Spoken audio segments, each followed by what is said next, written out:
Halo guys, halo teman-teman semua, selamat datang di channel YouTube kesayangan Anda ini. Kali ini kami akan menyampaikan berita-berita terbaru, baik berita politik maupun berita selebriti. Semoga berita yang kami sampaikan bermanfaat. Jangan lupa like, comment, dan subscribe biar tidak ketinggalan berita-berita yang kami sampaikan. SBY hadir di nikahan Kaisang tapi Surya Paloh absen, pengamat, tukar guling Nasdem dengan Demokrat. Keputusan Ketua Umum Partai Nasdem, Surya Paloh, yang tidak menghadiri acara pernikahan putra bungsu Presiden Jokowi, Kaisang Pangarep dengan Erina Gudono, dianggap sebagai gestur politik oleh kalangan pengamat. Sebelumnya, Surya Paloh disebut tak bisa hadir karena harus menjalani pengobatan di luar negeri. Menurut Direktur Eksekutif Indobarometer, M. Kodari, absennya Surya Paloh menjadi fenomena sangat menarik sebab di luar dugaan, justru yang konfirmasi hadir adalah Susilo Bambang Yudhoyono, SBY, selaku Ketua Majelis Tinggi Partai Demokrat. Baca juga, loyalis Gerindra ungkap pernah patungan ramai-ramai untuk dukung Anies Baswedan. Sekarang malah jadi anak buah Surya Paloh. Meski beralasan keluar negeri dengan keperluan berobat, kata Kodari, hal itu tersirat gestur politik yang kental dengan penghindaran.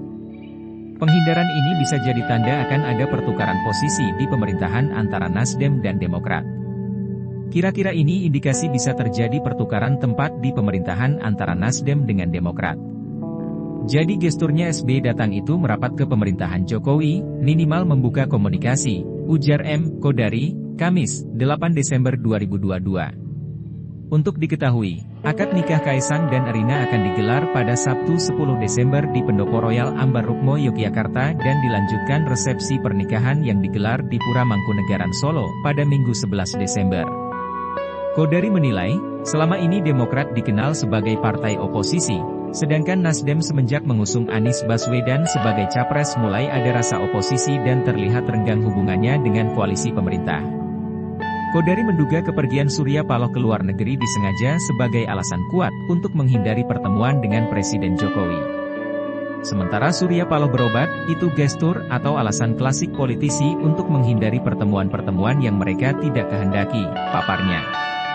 Menurutnya, Surya Paloh trauma dengan pertemuan di acara HUT ke-58 Partai Golkar di Jakarta beberapa waktu lalu, di mana pada saat itu Presiden Jokowi menyindir Nasdem untuk tidak sembrono memilih capres, ditambah Presiden Jokowi yang seolah enggan membalas pelukan Surya Paloh. Jadi Surya Paloh itu menghindari adanya sorotan media mengenai bahasa tubuh dia dengan Jokowi nanti kalau ketemu, karena Surya Paloh sudah trauma dengan peristiwa di acara Golkar di mana Jokowi nggak mau dipeluk oleh Surya Paloh, jelasnya. Indikasi hubungan keretakan Nasdem dengan pemerintah juga terbaca dari sempat abstainya Nasdem terkait revisi UU Nomor 3 Tahun 2022 tentang Ibu Kota Negara, IKN, walaupun pada akhirnya ikut menyetujui revisi UU IKN. Nasdem sempat abstain, walaupun kemudian setuju dengan pengesahan revisi Undang-Undang IKN, katanya. Advertisement. Sementara itu, rencana kehadiran SBY di acara nikahan Kaisang Erina, kata Kodari, memberikan dampak politik yang berpotensi menjadikan Demokrat masuk bagian dari pemerintahan menggantikan Nasdem. Baca juga, capresnya, disenggol, Nasdem langsung pasang badan, bela Anies habis-habisan.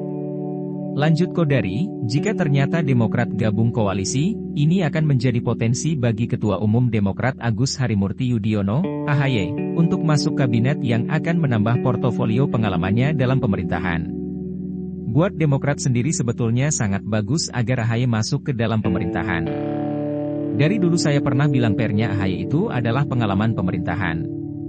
Setelah gagal di Pilkada DKI Jakarta, saya sudah menyarankan untuk Mas AHY itu masuk ke dalam pemerintahan untuk menduduki jabatan menteri, jelasnya.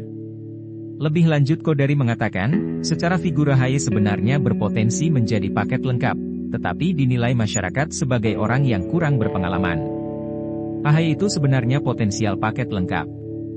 Pertama, itu dia punya partai, kedua, dia punya penampilan. Yang kurang dari AHY itu hanya satu, yaitu pengalaman di pemerintahan, beber Kodari.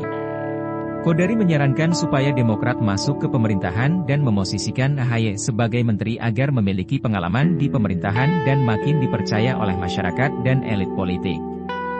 Jadi supaya tidak diserang lagi dari aspek pengalaman, ia harus ada pengalaman pemerintahan seperti Mbak Puan. Orang sekarang sudah tidak bisa ngomong Mbak Puan gak qualified segala macam karena sudah pengalaman jadi menteri, ungkapnya. Jadi kekurangan utama Ahy itu selama ini kurang pengalaman di pemerintahan saja. Masyarakat dan elit politik itu tidak cukup yakin bahwa Ahy mampu dan kompeten memimpin negara dengan jabatan terakhir sebagai mayor di TNI, tapi kalau dia sudah jadi menteri, maka pengalaman itu menjadi legitimasi dan itu sudah lengkap, tuntas Kodari.